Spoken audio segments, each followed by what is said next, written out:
Junior NTR సినిమాలకి ఎందుకు దూరం అయ్యారు? జూనియర్ ఎన్టీఆర్ సినిమాలకు దూరం అవడానికి కారణం అలా ఓపెన్గా అయ్యి ఉండొచ్చు. దాని తర్వాత ఆయన పెళ్ళి అవటం, నాకు పెళ్ళి అవటం, నేను వేరే సినిమాల్లో ఉండి ఇంపార్టెన్స్ లేకపోవడంతో నేను ఈ సినిమాలో చేయకూడదులే అనుకోవటం కావచ్చు.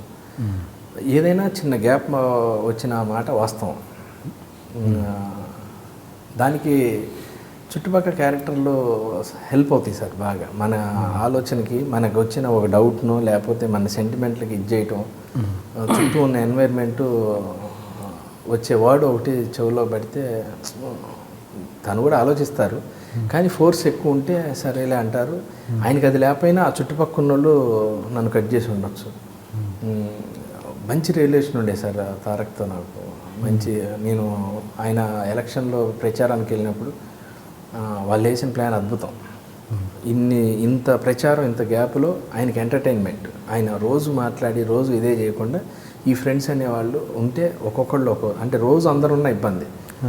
ఫస్ట్ సెక్టార్లో రాజీవ్ ఎంటర్ అవుతాడు, దాని తర్వాత సమీర్ ఎంటర్ అవుతాడు, దాని తర్వాత రఘు ఎంటర్ అవుతాడు. రఘు మొదటి నుంచి ఉన్నాడు పాపం. ఆయనంతా చేసిన స్పీచ్ని చేసి వెబ్సైట్లో పంపించాను. అందరు ఫ్రెండ్స్ అందరూ బాగా.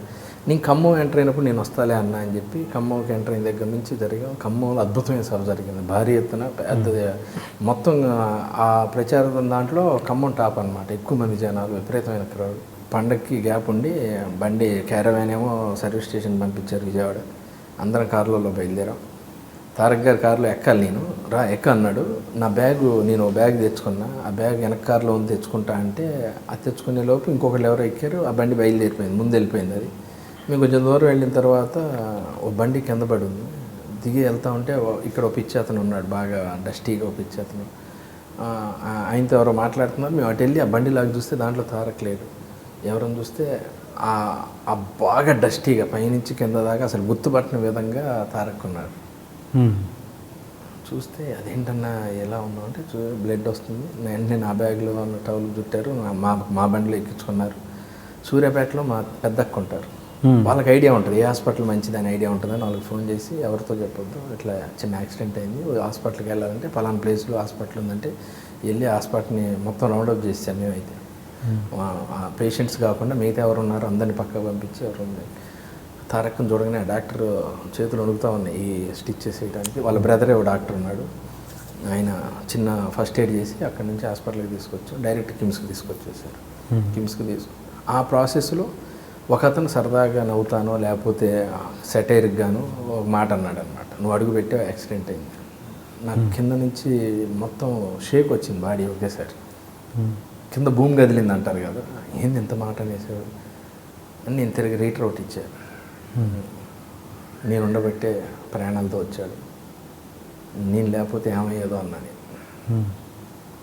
అలా అదేమన్నా బహుశా ఆయన దగ్గరికి వెళ్ళిందే, లేకపోతే ఇంకెవరిని ఏమన్నా చెప్పారా, ఎవరో పక్క నుంచి చిన్న. దాని తర్వాత నేను తారక్ గారిని కలిశాను, మామూలుగా మళ్ళీ లొకేషన్లో సరదాగా మాట్లాడాం.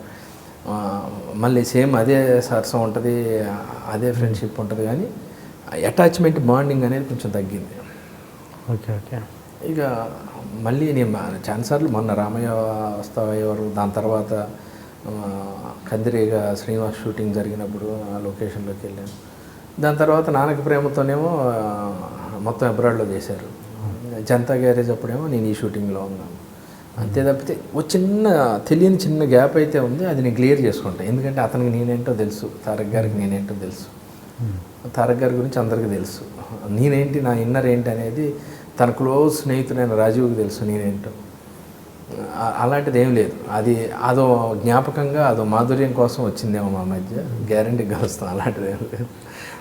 మేము అంటే నేను అనేది మీరు అడిగిన దానివల్ల నేను అంటే ఏదో విడిపోయా అనేది కాదు, చిన్న గ్యాప్ అయితే వచ్చింది, అది సర్దుకుంటాను. నా వైపు కూడా ప్రయత్న లోపం ఉంది, వెళ్ళి నేను చెప్పుకునే విధానం నా ప్రయత్న లోపం కూడా ఉంది. నా బిజీ కావచ్చు, నా కుటుంబం కావచ్చు, నా కూతురు పేరు ఏం పెట్టాలని ఆయనే ఫోన్ చేసి అడిగాను నేను. దానికి ఆయన సజెషన్స్ ఇచ్చాడు. నేను ఎలా అంటానంటే బాగుంది పేరు పెట్టి అన్నాడు. నా కూతురు ఇయర్ ఫంక్షన్కి తారక్ లాంటి హీరో వచ్చి మా పాపని ఆశీర్వదించాడు. అంత రిలేషన్, అంత ఇది ఉంది మా మధ్య. ఏదన్నా ఓపెన్గా చెప్పేవాడిని నేను. ఆయన సినిమా అందరూ అంటే రాజు వాడు డైరెక్ట్గా ఓపెన్గా చెప్తాడు, మిగతా వాళ్ళు నన్ను అడుగుతారక్ అనేవాళ్ళు. నేను మాత్రం నా దగ్గరకు వచ్చినప్పుడు అడిగినప్పుడు తలకాయ ఉంచుకునేవాడిని, చెప్పంటే ఓపెన్గా చెప్పేవాడిని. Okay okay. అవన్నీ సరదాగా ఉంది. బాగా నవ్వుకున్న సందర్భాలు ఉన్నాయి. నరసింహుడు అనే సినిమా యాక్చువల్గా రిలీజ్ లేట్ అయింది. అందరం తారక్ వాళ్ళ ఇంట్లోనే ఉన్నాం సరదాగా. సినిమా రిజల్ట్ ఏంటి అన్న టెన్షన్లో ఉన్నాం. అంటే జనరల్గా ఏంటంటే అంత పెద్ద మాస్ హీరో సినిమా పొద్దున్నే పడిపోద్ది, ఫ్యాన్ షోలు అలాంటి. ఆ సినిమా కొంచెం లేట్ అయింది. అందరం వెయిటింగ్, రిజల్ట్ కోసం వెయిటింగ్. నాకు ఖమ్మం నుంచి రిపోర్ట్ వచ్చింది. వెళ్ళి గదిలోకి వెళ్ళి తారక్తో అక్కడే ఉన్నాడు తారక్. నేను చెప్తున్నాను, అన్న కొంచెం బ్యాడ్ రిపోర్ట్ చెప్తున్నారు మన సినిమాకి, అది ఇదని చెప్తుంటే పేరు అనవసరం ఇంకో ఆర్టిస్ట్ వచ్చాడు, ఇంకో ఆర్టిస్ట్ వచ్చి, బాబు మీరు థియేటర్లో వాడి మెడ కనపడ్డప్పుడు అని అంటే పులి సౌండ్ వేస్తే ఉందంట బాబు అనగానే అలా ఉండి పక్కున్న నవ్వాడు ఒకేసారి. అబ్బా జరిగిందేంటని అని సరదాగా అట్లా సరదాగా అయిపోయింది అనమాట. ఆ టెన్షన్ పోయింది, అందరం పోయి మళ్ళీ పార్టీ మూడ్లోకి వచ్చాం. ఓకే అయిపోయింది, ఇది అయిపోయింది. అంత క్లోజ్ రిలేషన్ ఉండేదండి, ప్రతిదీ బాగా క్లోజ్ రిలేషన్ ఉండేది. ఏమైనా ఆయన పెళ్ళి అవ్వటం, చిన్న ఆయనకి ఫ్యామిలీ బాండింగ్ ఏర్పడటం, అంతకుముందు అందరం కలిసి ఉండేవాళ్ళు బాగా. పెళ్ళైన తర్వాత కూడా మిగతా అందరితో కూడా కొంచెం రిజర్వ్ అయింది. నాది ఏం కాదు సార్, అది ఎంత మామూలే, వెళ్ళి మళ్ళీ ఒక 2 నిమిషాలు గ్యారంటీ ఉంది. ఆ హాస్పిటల్లో మీరు రిటార్డ్ మాట్లాడింది ఒక ఆర్టిస్ట్తోనేనా? ఆర్టిస్టా లేకపోతే మామూలుగా కామన్ ఫ్రెండ్. Okay okay. అంటే మామూలుగా ఇండస్ట్రీలో అనుకునేది ఏంటంటే జూనియర్ గురించి, ఎన్టీఆర్ గురించి ఇక్కడి మాటలు అక్కడ చెప్పారు శ్రీనివాస్ రెడ్డి, అక్కడి మాటలు ఇక్కడ ఎన్టీఆర్కి చెప్పారు, అందువల్లనే కొంచెం దూరం పెట్టారు అన్నది ఒక టాక్. ఎంతవరకు నిజం? ఏమో మరి, అదైతే నా దాకా రాలేదు. బహుశా మీకు ఎవరన్నా అట్లా ఇన్ఫార్మ్ చేసి ఉండొచ్చు, అదో కారణం అయ్యి ఉండొచ్చు అని చెప్పుంటారు. అంత ఇక్కడ విషయాలు అక్కడ మోసేసి, అక్కడ విషయాలు ఇక్కడ మోసేసి అంత ఏం జరగలేదండి మా మధ్య. అంటే ఇప్పుడు ఏదన్నా ఒక ప్లాన్ అనుకుందాం, ఉదాహరణకు ఇంకో ఏదైతే అవతల అనేది ఏందో తెలియదు, ఇక్కడ విషయాలు అక్కడ అనేది అక్కడెక్కడ అనేది తెలుసు. ఇక్కడ అనేది మనకు క్లారిటీ ఉంది, ఎన్టీఆర్ గారి విషయాలు ఇక్కడ విషయాలని. అక్కడ అనేది క్లారిటీ మీకు ఏమైనా ఐడియా ఉందా సార్? అక్కడ అనేది లేదు. ఇక్కడ విషయాలు అక్కడ అంటే అక్కడ ఏంటనేది తెలియదు. అలా తారక్ రేంజ్కి అక్కడ విషయాలకి వెళ్ళాలి. ఇక్కడ అనేది తారక్ రేంజ్ ఇదైతే దీన్ని మించి ఉండాలి అక్కడ అనేది. నాకు అంత అక్కడ ఉన్న పరిచయాలు ఏమి లేవు, మహా అంటే ఇక్కడే ఉంటాయి. ఇక్కడ విషయాలు ఇక్కడ చెప్పినంత మాత్రాన నేను పోయేది ఏం లేదు, ఇక్కడ ఒరిగేది ఏం లేదు. అది శుద్ధ తప్పు. నేను ఎప్పుడు నా కెరియర్లో కానీ, నా ఫ్యామిలీ సర్కిల్లో కానీ, నా ఫ్రెండ్ సర్కిల్లో కానీ ఏ రోజు అలా ఉండదు. ఒకవేళ మీ గురించి నాకు ఏదైనా తెలిసినా, మీ గురించి వేరే వాళ్ళు ఏదని చెప్పినా, ఆయన ఉన్న సందర్భంలో డైరెక్ట్ ఓపెన్ చేస్తా. ఆ రోజు ఇలా అన్నాడన్నా ఏంటి అన్న ప్రాబ్లం ఉందని అంత క్లియర్ చేసి అంత ఓపెన్గా ఉంటాను. కానీ అసలు అలాంటిది ఏం లేదు. బహుశా నేను ఒకవేళ నా గురించి ఎవరన్నా ఇలా చెప్పారు, ఇలా జరిగిందని తెలిసిన వాళ్ళని అడిగేవాడిని. అసలు ఎవరు ఏంటి అనేది తెలియదు, ఒక అనుమానం కూడా లేదు నాకు. అసలు తారక్ గారికి నాకు మధ్య జరిగింది, చిన్న దూరం అయ్యాము, దానికి కారణం ఏంటి అనేది అసలు అర్థం కావట్లేదు నాకు. దాని నుంచి ఇదవుతుందండి అంతే. అంటే మీరు ఎప్పుడు ఎక్స్ప్లెనేషన్ ఇచ్చే ప్రయత్నం కూడా చేయలేదు? ఇంకా చేయలేదు. నేను కలిసినప్పుడు చెప్పాను, మీకు ఏదన్నా రాంగ్ ఇన్ఫర్మేషన్ ఏదన్నా వస్తే నన్ను చెప్పండి అన్న, నాకు అది అని చేసి అలాంటిది ఏం లేదు అంతేం లేదు అది ఇదని అనేవాడు. మీకు ఎన్టీఆర్కి ఉన్న మధ్యలో ఎప్పుడైనా జరిగిన ఎమోషనల్ ఇన్సిడెంట్ కావచ్చు, సరదా సంఘటన కావచ్చు, ఏదైనా ఒకటి పంచుకోండి మాతో. చాలా ఉన్నాయండి, ఆయనతో ఉన్న మెమరీలు చాలా ఉన్నాయి. చాలా సరదా మనిషి. ది బెస్ట్ ఒకటి చెప్పండి. బెస్ట్ ఏముందండి,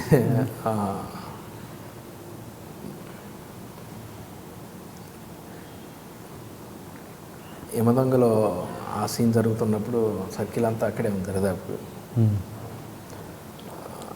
నేను లేను ఆ రోజు ఆ లొకేషన్లో. మెమరబుల్ మర్చిపోలేదంటే నేను చిత్రగుప్తుడు, యముడేమో రాజీవ్ కనకాల, జూనియర్ ఏమో మా ఇంకో యముడు క్యారెక్టర్. వజ్రోత్సవాలు జరిగే టైంలో అనుకోండి స్టేజ్ మీద చేసాం. జరుగుతున్నప్పుడు యాక్టింగ్ చేస్తున్నాం, నేను చిత్రగుప్తుడు, ఆయన యముడు, ఈయన వచ్చి చేస్తున్నప్పుడు మంచి మూమెంట్లో ఉన్నప్పుడు మైక్ ఊడిపోయింది. ఎవరిది? ఎన్టీఆర్ గారు. ఓకే. నేను అది చెప్పడానికి భయపడుతున్నా, తారక్ చెప్పడానికి. నేను దాని మీదే ఉంది నాకు మైక్. నీ క్యారెక్టర్ మర్చిపోయా, నీ చిత్రగుప్తుడని మర్చిపోయా, అయ్యో రాజీవ్ జల్దీ అంటే రాజీవ్ ఇంటెన్షన్ తీసుకొని ఒక నిమిషం అయిపోయింది అంటే మళ్ళీ పెట్టుకొని ఇంకోసారి చెప్పమంటారా అన్నాడు. విజిల్స్ గోల అసలు పులకరించిపోయింది. ఒకేసారి రోమాలను ఎక్కపరుచుకుని ఒక డైలాగ్, ఒక పాట విన్నాడంటే ఇట్లా సినిమాలో పాట విన్నాడంటే పాట నాన్ స్టాప్ పాడుతుంది. ఆలోచన విధానం టేప్ రికార్డులో పెట్టి ఫార్వర్డ్ బటన్ కొడితే ఎంత ఫాస్ట్ వెళ్ళిపోద్దో అంత ముందు మనకన్నా ముందు ఆలోచిస్తాడు. చాలా మెమరీ, చాలా తెలివైనవాడు. బాగా ఇది అదే నమ్మకం, ఆ నమ్మకమే నాకు గ్యారంటీగా. మళ్ళీ వెళ్ళి మాట్లాడితే ఒకసారి కూర్చొని ఓపెన్గా బట్టలు ఇప్పుకొని మాట్లాడితే మనసు ఇప్పుకొని అన్నీ జరిగిపోతుంది. చాలా మెమరీస్ ఉన్నాయండి. ఒక ఎపిసోడ్ అవుతుంది. Any emotional thing? చాలా ఉన్నాయండి ఎమోషన్స్. ఆయన లైఫే ఎమోషన్తో స్టార్ట్ అయింది. క్రికెట్ ఆడుతూ ఉండేవాళ్ళం మధురానగర్లో రాజీవ్ వాళ్ళ ఇంట్లో.